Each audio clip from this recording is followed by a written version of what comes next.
Hello दोस्तों, मैं अशोक कुमार स्वागत करता हूं आप लोग को। दोस्तों, आज के सेशन में हिस्ट्री से एक ऐसे सेशन को हम लोग देखेंगे जो कि आने वाले सभी एग्ज़ाम के लिए बहुत ही महत्वपूर्ण होंगे दोस्तों। चलिए दोस्तों, बिना देर किए क्वेश्चन को देखते हैं। दोस्तों, मेरा यही उद्देश्य रहता है कि बहुत ही कम समय में आप लोग को ज़्यादा से ज़्यादा क्वेश्चन को रिवाइज़ करा दें। चलिए दोस्तों, तो यहाँ पे देखेंगे चोल वंश के संस्थापक थे। तो चोल वंश के जो संस्थापक थे दोस्तों, वह विजयालय थे। चोल वंश के संस्थापक विजयालय। इस वंश की राजधानी तंजावुर थी। दोस्तों, बहुत ही महत्वपूर्ण यह एग्ज़ाम की दृष्टि से है और आप लोग टॉपिक वाइज इसको पढ़ते जाएंगे। यानी इस वंश की राजधानी जो है तंजावुर है। इस वंश के शासक राजराज प्रथम ने पहली बार श्रीलंका पर आक्रमण किया। यानी चोल वंश के संस्थापक थे विजयालय। इस वंश की राजधानी तंजावुर थी। इस वंश के शासक राजराज प्रथम ने पहली बार श्रीलंका पर आक्रमण किया। इस साम्राज्य का सर्वाधिक विस्तार राजेंद्र प्रथम के शासनकाल में हुआ। अगर पूछा जाएगा कि चोल वंश के संस्थापक कौन थे जिसके शासन में इस चोल वंश का सर्वाधिक विस्तार हुआ, तो राजेंद्र प्रथम। अभी तक यहाँ पे देखिए दोस्तों कि चोल वंश का जो संस्थापक तो विजयालय और इस वंश के शासक राजराज प्रथम ने पहली बार श्रीलंका पर आक्रमण किया। और इसके बाद देखिए कि राजेंद्र प्रथम के शासनकाल में इस साम्राज्य का सर्वाधिक विस्तार हुआ। राजेंद्र प्रथम ने गैंगकोडचोल की उपाधि धारण की। यानी इस साम्राज्य का सर्वाधिक विस्तार राजेंद्र प्रथम के समय में किया जाता है और उसी समय इन्हें गैंगकोडचोल की उपाधि धारण की जाती है इनके द्वारा। इसके बाद से देखेंगे स्थानीय स्वशासन इस वंश की प्रमुख विशेषता थी। यानी जिस समय राजेंद्र प्रथम का शासनकाल रहता है उस समय स्थानीय स्वशासन प्रमुखता से किया जाता है। इसके बाद से प्रसिद्ध नटराज मूर्ति का संबंध इसी वंश से है। दोस्तों, यह बीपीएससी के एग्जाम में पूछा हुआ क्वेश्चन है कि प्रसिद्ध नटराज मूर्ति का संबंध किस वंश से है। तो यहाँ पे आंसर हम लोग का हो जाएगा कि चोल वंश से संबंधित है। इसके बाद चोल वंश के बाद राष्ट्रकूट वंश आता है दोस्तों। तो राष्ट्रकूट वंश के संस्थापक थे दंती दुर्ग।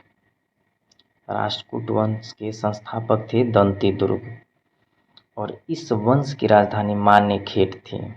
दोस्तों, अगर पूछा जाएगा कि चोल वंश की राजधानी तो तंजावुर थी और पूछा जाएगा राष्ट्रकूट वंश की राजधानी तो मान्यखेट थी। इस वंश के प्रमुख शासक कृष्ण प्रथम, कृष्ण द्वितीय, अमोघ वर्ष हैं। एलोरा के प्रसिद्ध कैलाश मंदिर का निर्माण कृष्ण प्रथम ने करवाया था।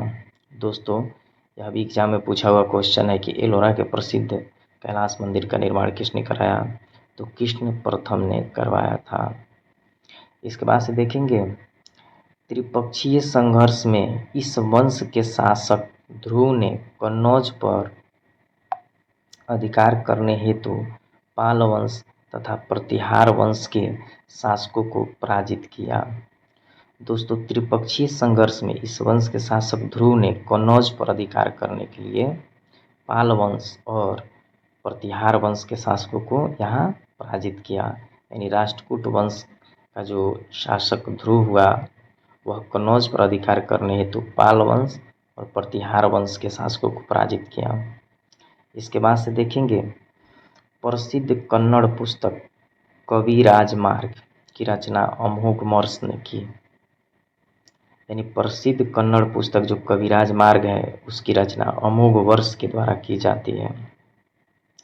और राष्ट्रकूट वंश के बाद तुरंत एक वंश आता है जिस वंश का नाम होता है यहाँ पे दोस्तों पाल वंश।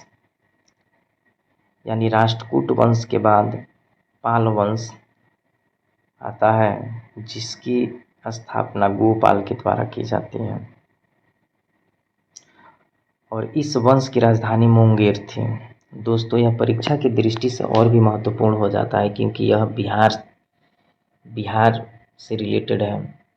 और पाल वंश की राजधानी जो हुआ करती थी बिहार के मुंगेर जिला हुआ करती थी।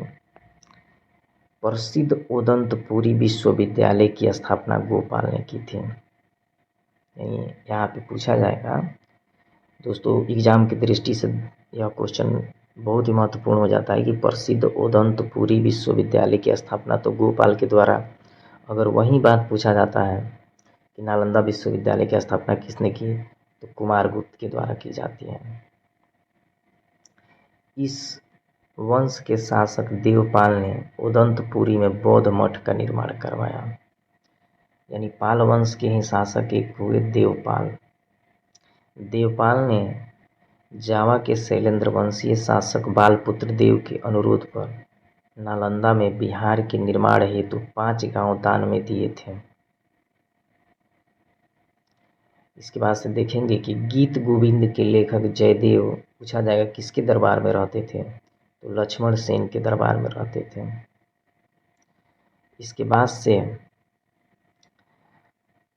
पाल वंश के बाद एक वंश आता है लोहार वंश जिसकी स्थापना संग्रामराज के द्वारा की जाती है।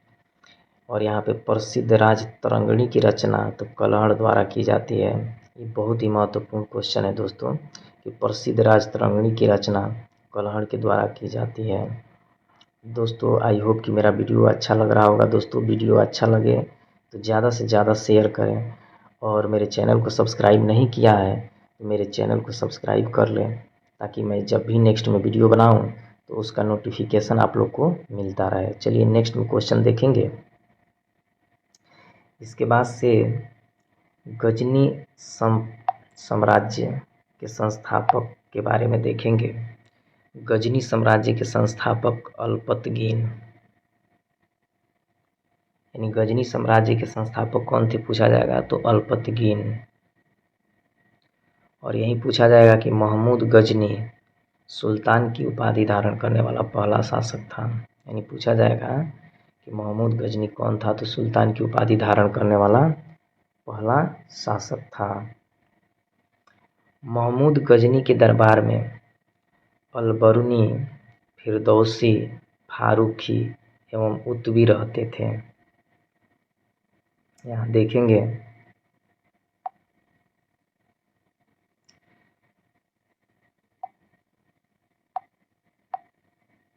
गजनी ने भारत पर 17 बार आक्रमण किया।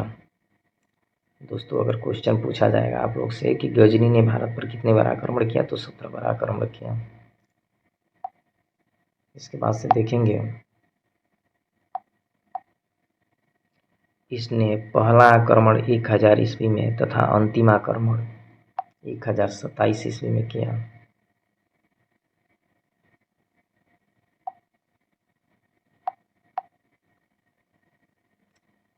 इसने 1025 ईस्वी में प्रसिद्ध सोमनाथ मंदिर पर आक्रमण किया। दोस्तों यह भी क्वेश्चन पूछा गया बीपीएससी में कि प्रसिद्ध सोमनाथ मंदिर पर मोहम्मद गजनी ने कब आक्रमण किया तो 1025 ईस्वी में किया। इसके बाद से भारत पर मोहम्मद गौरी का आक्रमण होता है। यानी मोहम्मद गौरी ने भारत पर पहला आक्रमण 1175 ईस्वी में किया। इसने दूसरा आक्रमण 1178 ईस्वी में पाटन गुजरात पर किया। इस समय यहाँ का शासक भीम द्वितीय था।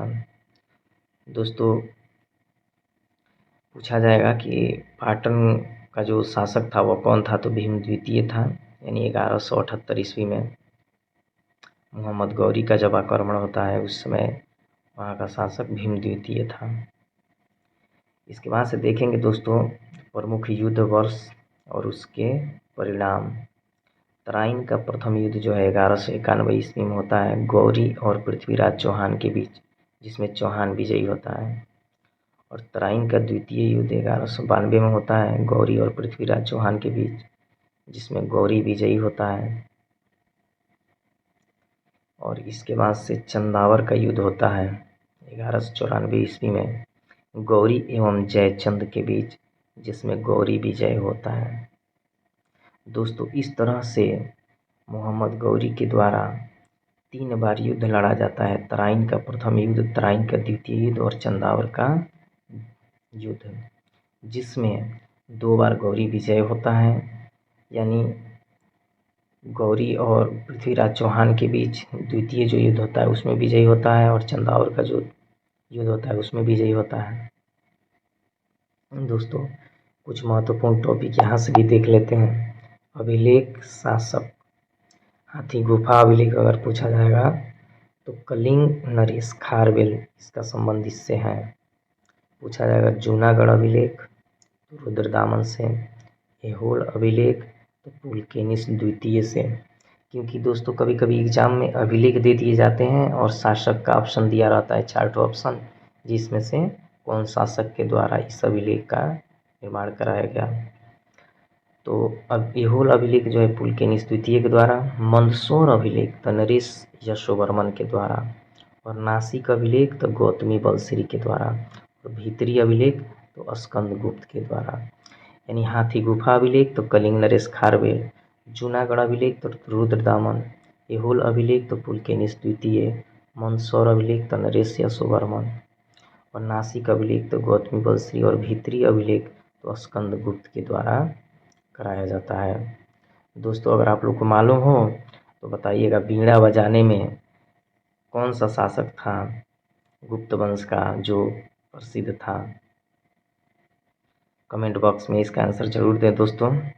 आई होप कि मेरा वीडियो अच्छा लग रहा होगा। वीडियो अच्छा लगे तो वीडियो को लाइक, शेयर और सब्सक्राइब जरूर करें। मिलेंगे नेक्स्ट वीडियो में, तब तक के लिए जय हिंद।